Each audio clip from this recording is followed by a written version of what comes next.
നമ്മളെ വീടിൻ്റെ അടുത്തുള്ള കുറേ സ്ഥലങ്ങൾ എക്സ്പ്ലോർ ചെയ്യാണ്ട് വേറെ പുറത്തുനിന്നുള്ള കുറേ സ്ഥലങ്ങൾ നോക്കും. അപ്പോൾ മൂഴിക്കൽ ചെറുവറ്റ ഒരു സ്പോട്ട് ഉണ്ട്, ആഞ്ഞിലോറ ഹിൽസ് പറഞ്ഞിട്ട്. സ്പോട്ട് അടിപൊളിയാട്ടോ, കാണിച്ചാ.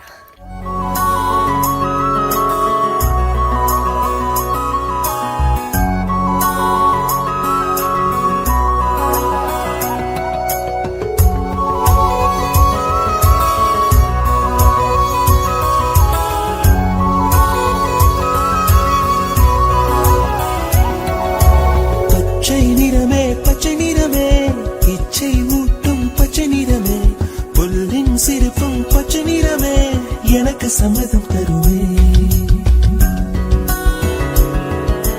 பச்சை நிறமே பச்சை நிறமே இலையின் நிறமை பச்சை நிறமே உங்கள் நலமும் பச்சை நிறமே எனக்கு சம்மதம் தருவே.